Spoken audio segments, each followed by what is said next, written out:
Guys, something is happening in South Africa. You know, if you look at Cape Town in the map, Cape Town is not part of South Africa. Cape Town has become an independent state. Now the question is South Africa splitting into another country? Let's have a look at this video.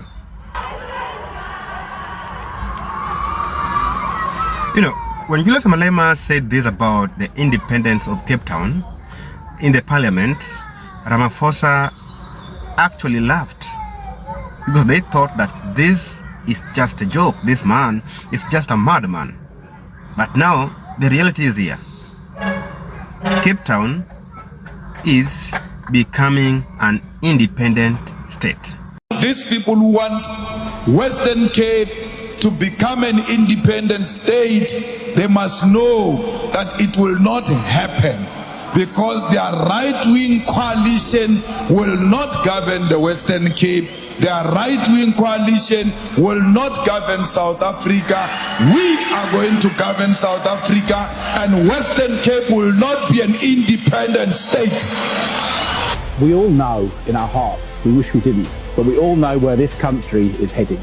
We know what's going to happen if we keep on going down this path, and it's not a place where many of us want to be.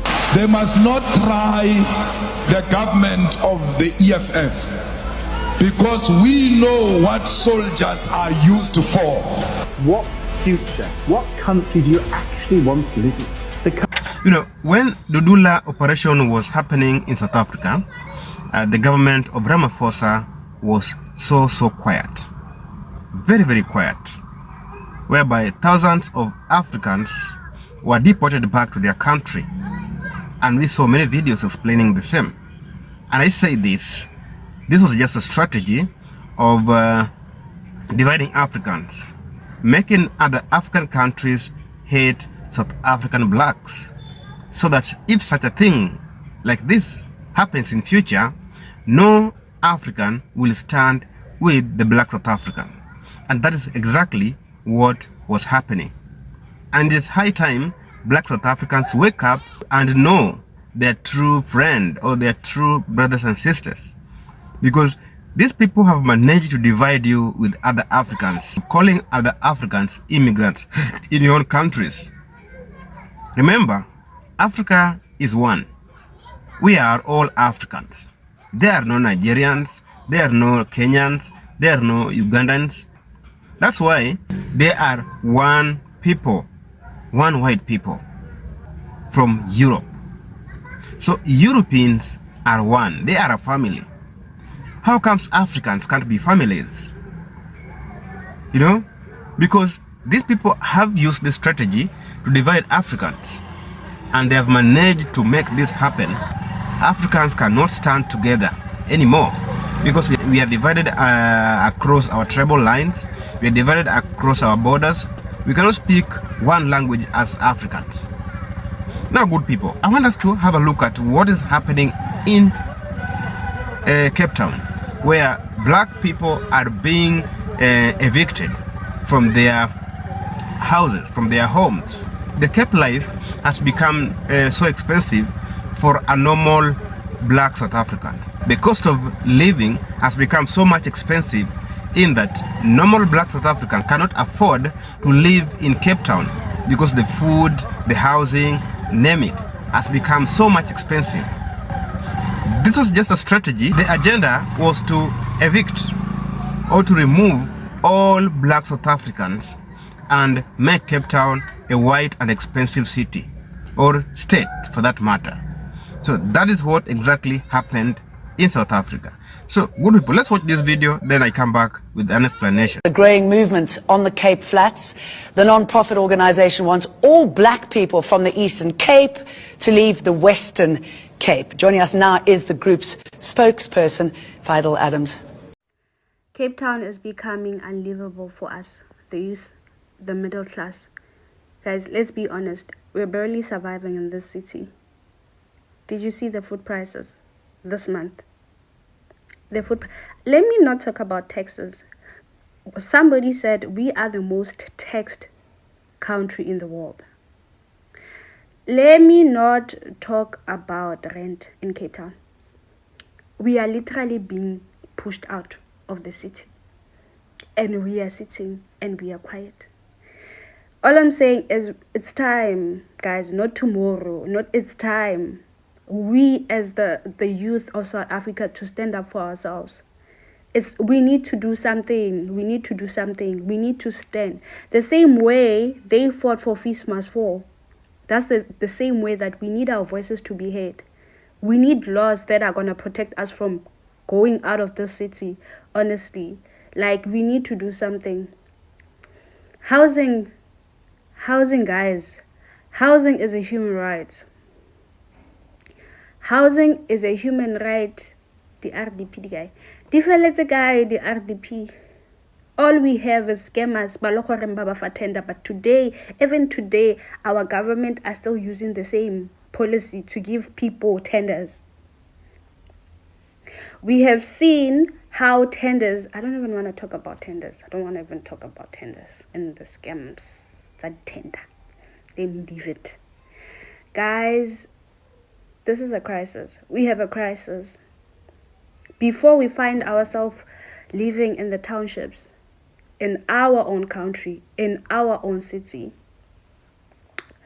we need to start standing. We need to stand. We need to rise as youth. Unemployment akusapolela. But people are coming and saying, oh wow, South Africa is a beautiful country. We are going there. Honestly, at the end of the day, these people, foreigners, and they'll be pushing us away from the cities. They'll be the one living in our own countries, in the cities. We need to rise as youth. And this is the time. This is the time. It has been going on long enough. Times are really changing at a very fast pace. We can't keep up. This is the time. So the DA is saying that they're going to be evicting homeless people from the CBD sites, which will enable the restoration of public places. Now, someone commented on Twitter and said, it's fine if you are removing homeless people from the CBD where they hustle, but where are you taking them? Ne? Like, it would be so nice if, and please guys comment and let me know if maybe this is expecting too much. Yeah, but you're going to chase them from the CBD, clean the CBD, which is a good thing. Where are you taking them? What's going to happen to them? Because it's most likely that, I don't know, I feel like some of them might come back. But then once they start coming back, will they be forcefully removed? Will they be jailed from Zegel? Like, what's going to happen when you're removing them? Where are you taking them? The Democratic Alliance is facing mounting accusations of selling out South Africa, with critics alleging that the party is prioritizing foreign interests over the needs of ordinary citizens. In Cape Town, residents accuse the DA of opening the door to European and Israeli investors, pushing locals out through gentrification and soaring property prices. Communities in Woodstock, Salt River and District 6 say they are being displaced for luxury developments, with activists warning that if Cape Townians don't resist now, the city could face a future of dispossession comparable to Gaza. But beyond property, attention is also turning to South Africa's strategic assets. The port of Cape Town, a vital gateway on the global shipping route, is increasingly viewed as a geopolitical prize. Western powers are said to have strong interests in controlling the port and nearby Simonstown naval base, critical for securing maritime trade routes when the Suez Canal is disrupted.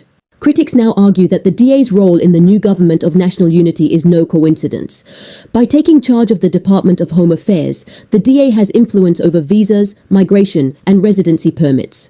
Community groups say this positions the party to quietly prioritize Western nationals under the guise of investment, while neglecting the crises facing South Africans, from unemployment to housing shortages. The DA denies these claims, insisting that foreign investment is essential for economic growth and that its Home Affairs Minister is working to modernize a broken system. But for many South Africans, the concern is clear. The DA's policies are seen as less about national development and more about aligning the Western Cape, and perhaps even South Africa's sovereignty, with foreign interests. The question now is, are these fears of recolonization exaggerated political rhetoric, or is Cape Town truly at risk of being sold off piece by piece?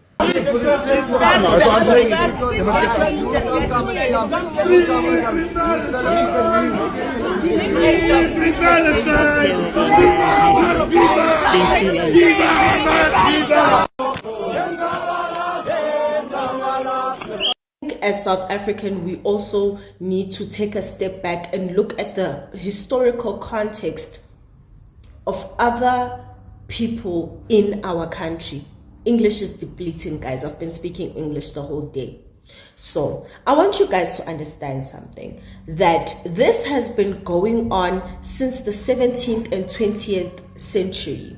Yes, the Jewish people, also known as the Israelites, they are already settlers in our country. They did not decide to come and just settle now. They have been here from the 17th and 20th century. Yes, the history of South Africa includes instances of Israelites referring to Jewish people buying land, with the first Jewish settler arriving in the 17th century through initial immigration. And they came through a Dutch East India Company. And later, there were proposals and debates within the World Zionist Organization about establishing a Jewish state in other parts of East Africa. And bear in mind, now that we're talking about this, Mr. Chamberlain, who was at that time the British secretary, he gave the Zionists 5,000 square miles of land in East Africa. Here it says, in summary, Jewish individuals have acquired land in South Africa since its early colonial days, but there was also specific proposals for larger scale land acquisition for a Jewish state in parts of Africa that were ultimately unsuccessful. So we are not the only people who are struggling with this. There are also other countries, like for example, the Maasai people. They literally had to leave the Maasai people because the Maasai people were not trying to give their land to the Europeans. If you go back into the history books, you will understand and know this kind of information. Now, I went as far as searching for South African Jewish Reports website, www.sajr.co.za. It talks about the late Mr. Perry Feldman and Mr. Terry Markham. Feldman is the manager of the FMF's Kyalami My House project, which aims to create transformation through helping people with the legal process of getting title deeds to their properties. So number one, we understand that the Jewish people are settlers and they already have established businesses and already have title deeds in South Africa. They are homeowners, they are businessmen. They did not come last week to South Africa. They have been here for centuries. It's just now people are more vocal and talking about it, okay? Clearly, we are starting to see that the world Zionist guys, the Jewish community has been in South Africa for many years. I think this is what's important for us to understand, that we are not dealing with a matter that just started yesterday. We are literally dealing with something that has been happening for centuries, decades. They even have on the Jewish Report website, EFF leader alleges Cape Town Zionist land conspiracy, and which was published 7 months ago on the January of 23rd, 2025 by Tali Fienberg. So I highly suggest you go to this website and look into the Jewish community and understand that the Jewish community has been established in South Africa for many years. The Israelite community has been with us for so many years. They have heroes like Perry Feldman, who has been helping Jewish families get title deeds in South Africa. Go and read. Go back to history. Understand. This is not a problem that just started today. This is not a problem that started 7 months ago when Mr. Malema was talking about the Zionist land conspiracy. Go back to your history books.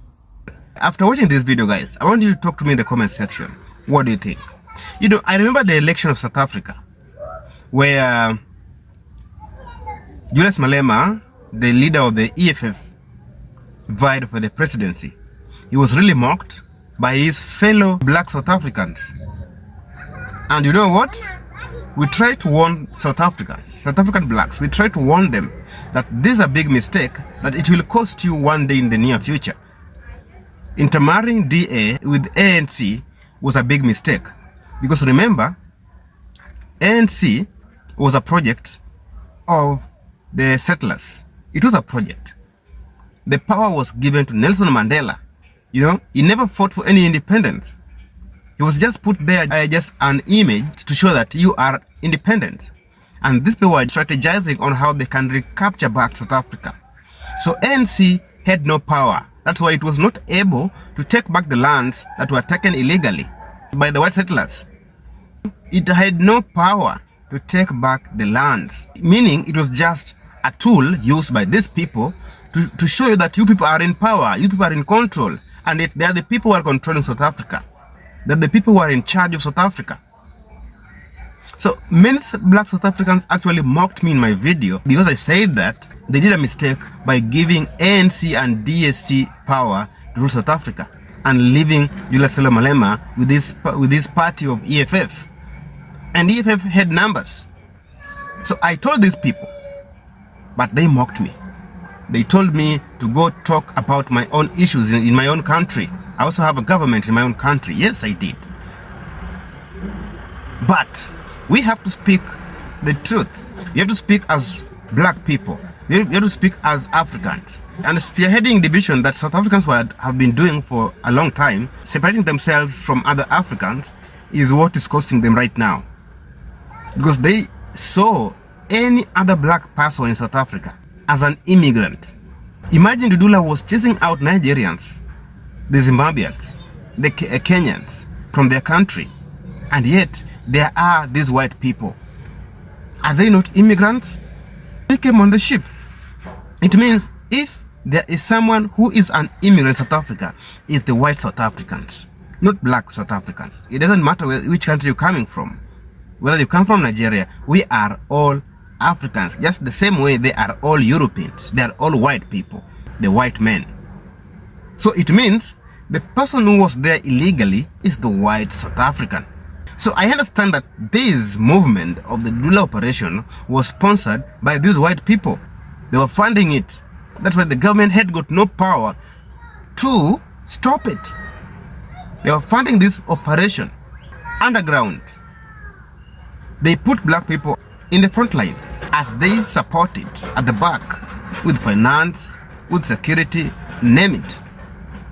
So Africans, we are really fucked up. We are really fucked up. It is high time Africans, the black people, wake up and stand together. Because remember, these people have managed to divide us using very simple tools. They have changed our thinking capability.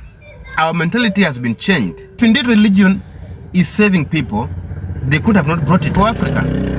If God was saving, they couldn't have brought that God to Africa. They could have kept themselves. But because it was useless, it was a tool to divide us, to keep us divided, to keep us hating each other, they gave it to us. How comes you're telling us that killing is bad, and yet Israel is doing such bad atrocities to the Palestine? And we say that God of Israel, does God of Israel support an unaliving of people? You know? So good people, we are fucked up with religion. It's high time to wake up and stop believing this nonsense of religion. We are all Africans. We have got our roots. We have got our traditions. We have got our religious practices. We believe in the God of the mountain. We believe in the God of the sun. We believe in the God. You know, we believe in the God of the nature. But they give us God that we can't see. They give us God that we can't hear. They give us their own God, a dead God. So South Africans, hear this video. Hear me, my good people. Please wake up and stand with other Africans. We are one people. Avoid dividing or separating yourselves from other Africans. Look at what's happening to you right now in South Africa, and there is no African country standing up to defend you. Nigeria could have done that. Nigeria could have done that. You could have seen movements in TikTok standing with South Africans, but they cannot. Why? Because you threw them away from your country. You call them immigrants in your country. Kenyans could have stand with you right now, but you chased away the businessmen in South Africa in the name of immigrants. So everybody now hates a black South African. Every African country hates you. You are used like a toilet tissue. You are used like a toilet tissue because you've been used like a toilet paper. Guys, black South Africans, wake up, open your eyes. South Africa is going back to apartheid. People are being unalived on the street of Cape Town. Black people, bodies are all over in Cape Town. Black people are being unalived in Cape Town. Guys, black South Africans, please, please, please, wake up. These people are not your friends. These people are not your brothers and sisters. Your brothers and sisters are in Ghana. They are in Nigeria. They are in Kenya. They are in Zimbabwe. They are in Malawi. They are in Burkina Faso. Those are your true brothers and sisters who can stand with you. Not white South Africans, not Palestinians. No, you know, right now you are facing a genocide happening right in your face in this 21st century. Palestinians have not come out to stand with you. Your true brothers and sisters are me, that Nigerian, that Cameroonian, you know, that Zimbabwean. That is your true friend. Stop calling fellow Africans names. We are brothers and sisters, guys. Wake up. Wake up and open your eyes. The true brothers and sisters of you are here. We are watching what's happening because, you know, you say that you are not part of us. You say that you are South Africans. Imagine Cape Town gone, and Cape Town is the capital city of South Africa. Cape Town is near the beach. Will the rest of South Africa survive this? Because Cape Town was the harbor center. Imagine Cape Town going. South Africa is going to be like Zimbabwe. South Africa is going to be like Zimbabwe. Because the capital city of South Africa that used to feed it, that used to bring money into the government of South Africa, is now gone. And it is gone, guys. You can do nothing. It was a slow operation. A very slow operation. Trump is in control. Trump is really in control. They have brought in the Israelites in South Africa. They sold the land to them. They have sold businesses to them. They can now operate in South Africa as South Africans. Then we are there keeping quiet, silent, waiting for the God of Israel to come and save you. We are doomed, man. We are doomed. Like we are doomed. Do you think South African black will save themselves from this? Because the rest of Africa is now quiet. We are just watching what is happening in South Africa. Because the first mistake that people did is separating yourself from the rest of Africans. Is fighting fellow Africans, calling them immigrants, destroying their businesses, their investments, destroying their churches that they build to make money. You know, South Africans, please wake up. Wake up. South Africa is going back to apartheid. The history is here repeating itself. And today, there is no Nelson Mandela that will save you. You are the saviors of yourself. Cape is gone. You'll never see Cape again. And Cape is going to be only for the whites. If you're seen there as a black person, and that's the reality of the matter. Guys, we are fucked up. South Africans, you are fucked up. Your true friend is here just watching what is happening because our powers are cut by you people. Kenyans cannot protest for you. Nigerians can't protest for you. Ghana can't protest for you. Burkina Faso can't protest for you. Nobody can protest for you. You are there on your own. Because you have allowed this, you have allowed to be used like a toilet tissue paper. Guys, you have allowed this nonsense. I'm very sorry for my fellow Africans in South Africa. Malema actually said this. Malema preached this. Malema preached this. He really preached this. But you saw Malema as a traitor. You betrayed him. You know, you betrayed Malema. That guy loves Africa. He sees no immigrant. He sees all Africans as Africans. No Nigerian, no Tanzanian, no Kenyan. We are all Africans. Guys, we need to wake up. Africans, we need to wake up. Let's wake up. Because today it's South Africa. Tomorrow it will be Nairobi. Today it is Cape Town. Tomorrow it will be Kampala. Today it's Cape Town. Tomorrow it will be, you know, Africa is being taken over by these people. And we're here watching. Guys, where will our children go? Where is the African independence? Where is it right now? You're saying that you are independent. You're independent and Cape is going. It doesn't matter the color of the skin. And the Cape is going to our one race. We are doomed, man. We're really doomed. This is Gayton McKenzie. I don't like him. I hate him. And just listen to what he has to say. That's why I'll never ever vote PA or DA. Anyone who supports the Zionist establishment will not have my vote. We'll boycott them. They don't belong in this country's politics. They don't belong in parliament because you know why? Our country fought against apartheid, and here you have people that support apartheid.